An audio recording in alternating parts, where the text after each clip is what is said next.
Hi, I'm Susan Preston. We're back here in Las Vegas where it all began 20 years ago.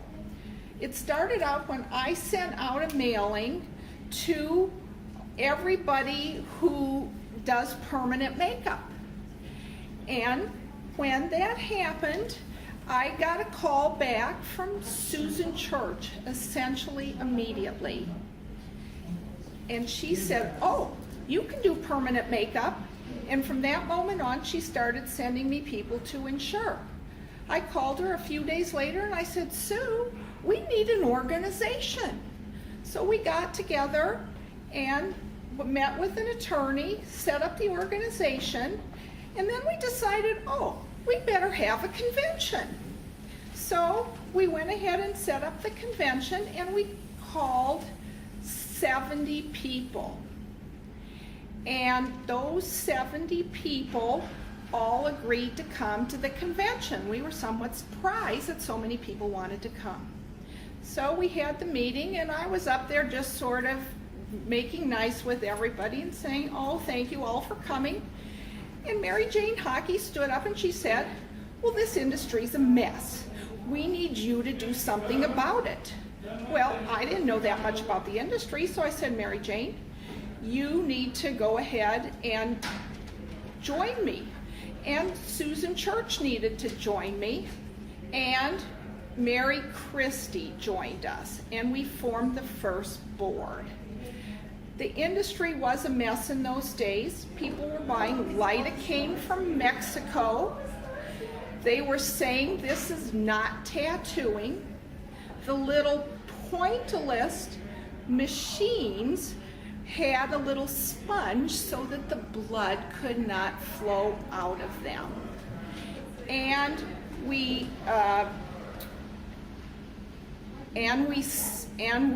therefore started to work on these issues. Since then, it has been, we've worked on ethics, we've worked on teaching, we've worked on false statements, but the industry's come a very long way since those days 20 years ago. It's been very exciting to be part of this journey, and I wish the SPCP... Hi, I'm Val Glover-Herven from Australia. I'm a proud SPC member, and I've been a member for nearly 20 years. I joined after hearing about the society in Australia, and of course this year is 20 years for the SPCP, and of course it's my 25 years doing permanent makeup in Australia. All these beautiful colours behind me are the colours of our country, and you know, I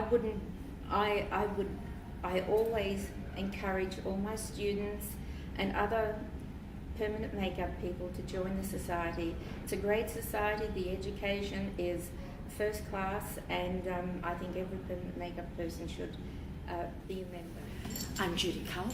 I'm from Oregon, and I've been doing permanent cosmetics since 1987. I found the SPCP in about 1992, and it took my work to a whole new level. I've served on the board, was president for 2 years, and I live in Oregon where we have a licensed program, and I have been teaching licensed professionals since 1993. I believe in the SPCP and everything that they do for people, and I really believe they create the standard for our industry. Hi, my name's Mary Jane Hockey, and I'm a traditional tattooer from Portland, Oregon. Back in 1990 at the Flamingo Hotel, I heard a rumor that some estheticians and cosmetologists were going to try to regulate my industry. So I came down here to kick them around and be a scrapper. That's what tattooers do. And guess what? 20 years later, I'm their biggest supporter. Congratulations, SPCP, on a job well done. You've managed to get tattooers, body piercers, permanent makeup artists, cosmetologists, doctors. We're all on the same page. We're all making money. We're all regulated. And guess what? We went from nothing, now we're rock stars. Hi, my name is Patricia Gautier from the Canadian Micropigmentation Centre in Toronto in Canada. I attended the very first SPCP meeting 19 years ago. At the time, there was very few members that were there. Today, 1,200 members later, The SPCP is still here, providing us with continuing education and supporting the industry. They are one of the leaders for permanent cosmetic tattooing. Thank you from all of us to the SPCP, and happy anniversary.